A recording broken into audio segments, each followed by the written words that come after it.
Hey everyone, I'm Allyson, one of your hosts of the 15 Meaningful Minutes Book Club. And today I'm joined with Don Perry and Laura Jones. We are so glad that you are here with us today. The purpose of the 15 Meaningful Minutes Book Club, we designed this for busy women to come together, empower one another, and apply this month the principles of the book Atomic Habits by James Clear. Our goal here is to authentically work smarter, not harder in 2025 to achieve our health, relationship, family, financial, and spiritual aspirations. It's our goal that this book club is 15 minutes each week. And each week we're discussing the four laws of atomic habits. Last week we talked about how to make it obvious. This week we'll be discussing the second law, making it attractive. Next week, we'll talk about making it easy. And the last law is make it satisfying. We really appreciate you tuning in, whether you're joining us live today or listening to the recording on YouTube. So last week, we talked about how making habits obvious through habit stacking and implementation intentions. And this week, we're going to be talking about making it attractive and why motivation matters in habit formation. I honestly used to, well, I still kind of believe that motivation in a lot of ways is kind of BS. And if you wait around for motivation to strike, you're not going to get very much done and you're not going to hit your goals. Um, how many times do we think, oh, I'm just so not motivated? Like, I'm not motivated to do this. But we're going to really talk about today how making the behaviors more attractive will help spur on that motivation to get going and turn behaviors into habits. So, the prompt this week was, what's one habit you enjoy doing and why do you think it's so appealing to you? So, Laura and John, do you want to share one while everyone else puts theirs in the comments? I was going to share, you may have even seen me drinking out of this little cup here. This is a drink that started making like a few years ago. It's called a Queen Hiller Latte, to crowd out sugar because I love chocolate and sweets and things like that. And it has dates in it. So, and lots of other nutritious things. So this is a habit that I have had for a few years now. I love that. And myself, I shared last week that I've been trying to wake up earlier and have my hot lemon water and then my quiet time before I get ready for the day. So what I've done to make it attractive is I have a specific rocking chair recliner with my favorite blanket and next to it a little table and everything is ready to go. So as soon as my hot lemon water is done, I see that chair and it calls me, like it makes it very attractive for me to sit in it and have my quiet time, whether it's journaling, whether it's Bible study, whatever it is. I'm excited to get in that chair. Heidi says in the comments, I spend the first hour of my day with tea and then coffee and reading a fiction book. No phone or blue light. It sets her up for a great day and gives her probably all those good feelings. That's a great one. It's interesting. I wanted to share with everybody. I had an interesting conversation with my daughter the other day. Both my kids both really struggle with ADHD and are both extremely strong-willed, and they both struggle with writing their assignments in their planners. And so I was like, oh, you know what, she could probably habit stack this, and by making it more attractive to her and pairing it with a behavior she really likes to do and is very habit forming, i.e. opening her iPad. I told her when she opens her iPad, the first thing she needed to do, instead of going to something like YouTube, she needed to go to her school portal. And if she wasn't going to write down her assignments in her planner in class, she needed to do it before she was able to socialize on her iPad or um, be entertained by her iPad. And she needed to write down her assignments in her planner and show me before she did anything else. And then brilliantly, she said, well, if I do that, can I do my homework in my room? Which we don't really allow her to do because she hasn't been really getting her stuff done. I said, yes, you can. And that's actually what we're talking about this week because you're making it more attractive to yourself to do these behaviors that will hopefully become a habit for her and a good school habit. So, this was the first time I really thought about how atomic habits not just beneficial to you and the behaviors that you want to turn into habits, but can really help the people around you turn their behaviors into habits. So last week we talked about making it obvious through habits, your behaviors obvious through habit stacking and implementations of intentions. And this week we're talking about the second law, making it attractive, and why motivation matters in habit formation. And really, the core concepts of making it attractive is the role of dopamine in habit formation. And dopamine actually gets a lot of press these days, both in the positive and negative, because you can have dopamine spikes in many different things, not always positive behaviors. And it's the chemical in your brain that makes things feel more rewarding and ultimately makes the behavior stick.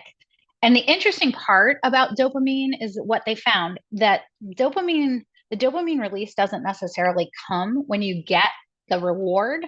It actually comes with the anticipation of the reward. So the idea of temptation bundling is pairing a behavior you want with habit you need and habit you need to do. So the dopamine and thus the motivation comes with the anticipation of the habit you want to do and gives you motivation for the habit you need to do. Does that make sense?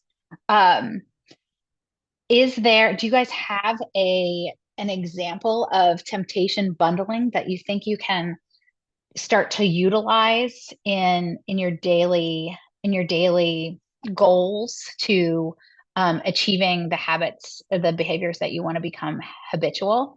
Put it in the comments. And then the next core concept they talked about was the impact of social influence and how being around others who model good habits make those habits more attractive. And that's why we see such benefits as in like workout groups and running groups and peer-to-peer accountability partners. Don, what's the old adage about surrounding yourself with successful people? You're the sum of the five people that you're with, or then show me your friends, I'll show you your future. Oh yeah, that's a great one. Have you guys heard that? Have you guys heard that before? Um, anyway, that's the benefit of, the people that you surround yourself and how that can really also help become making those habits more attractive. Like if I know there's no way that I am able to get up at 5 a.m. to go for a run, but I know that if I'm meeting friends for a run, I generally don't bail on them. I mean, things come up, but if I know I'm meeting someone, I will not bail and I won't be late either. So, which of these ideas stood out to you and how do you see applying it in your life? Dawn and Laura, do you have anything you want to share? And everybody else, put one in the comments. Um, how you can apply these two core concepts in your lives. The temptation bundling is something that I think partnering that habit of something I want to do with something I need to do. I think it's really effective because sometimes we will bundle with things that we like to do all in a row.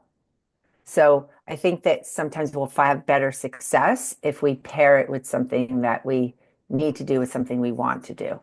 So for example, I want to sit in my rocking chair with my blankie, and I that's something I want to do. So what I need to do is get my journal, get my Bible study, do it in that chair. So that works for me. So I would say if you're struggling with your bundling that you've paired, try doing that. Try taking it, putting it with,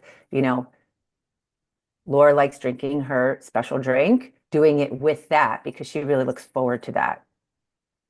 Yeah, I was incredibly fit during lockdown because I made a little rule with myself, or I did a temptation bundle that I would not have a glass of wine until I rode the Peloton.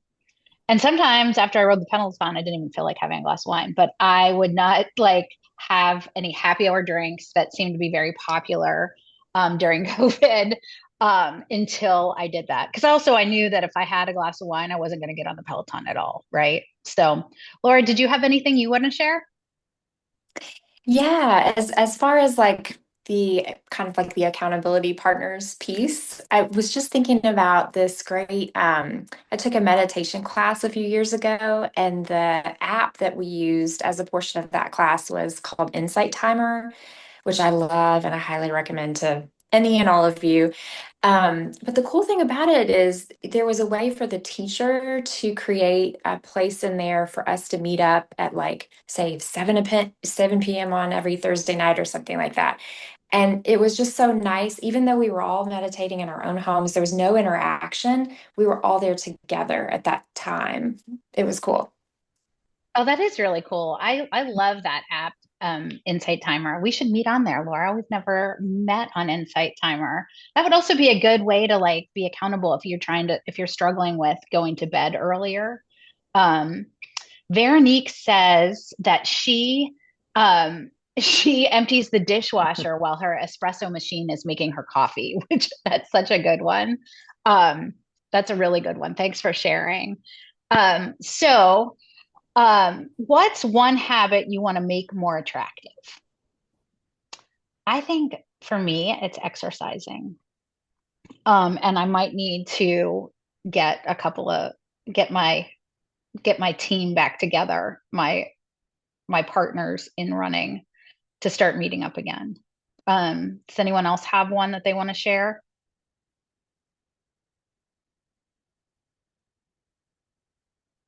Let's see. Let's see. Let me check the comments We here. have accountability was mentioned a few times, and that's what you're talking about. And I think that's really powerful. I think also if we pay for something, like if you pay for a class or you pay for a club that you join, you tend to be more accountable to that.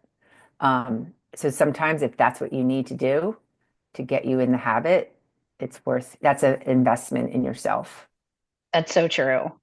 Um, so how can you use temptation bundling and social reinforcement to make it easier? Um, I personally like listening to my favorite podcast while I'm on my treadmill um or when I unload the dishwasher. Those are two ways that I make those things more attractive too. So I think we're running low on time.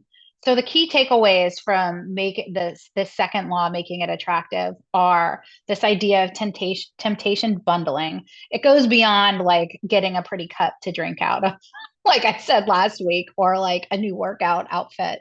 Um, it goes beyond those things, and it pairs a habit that you want to do with a habit you need to do, and the impact of social influence and being around others that who model good habits and make those habits more attractive to you and give you accountability. So I encourage everyone to experiment with those two things before our next meeting. We'd love to hear from you if you want to respond to the email or shoot us a text, put it in the comments. Also, if you are listening to the recording on YouTube, make sure you like and subscribe, because when you subscribe, it'll give you a notification when we post our recordings. So next week, we'll be talking about the third law, making it easy. And I really love this quote to end today. The more attractive an opportunity is, the more likely it is to become habit forming. So we really appreciate you joining us. We love the comments. I can't wait to read through them. And we look forward to meeting you next week whenever we talk about the third law, making it easy. So, again, the four laws are: make it obvious, number one. Two, make it attractive, which is what we talked about this week. Next week, we're going to be talking about making it easy. And the following week, we'll be talking about making it satisfying. Remember, we're skipping Valentine's Day, and we will wrap up Atomic Habits by the end of February. So if you liked listening to the 15-minute Meaningful Minutes Book Club, please be sure to like and subscribe if you're watching us on YouTube. All right. Have a great weekend, everybody. Thank you, everyone. Thanks.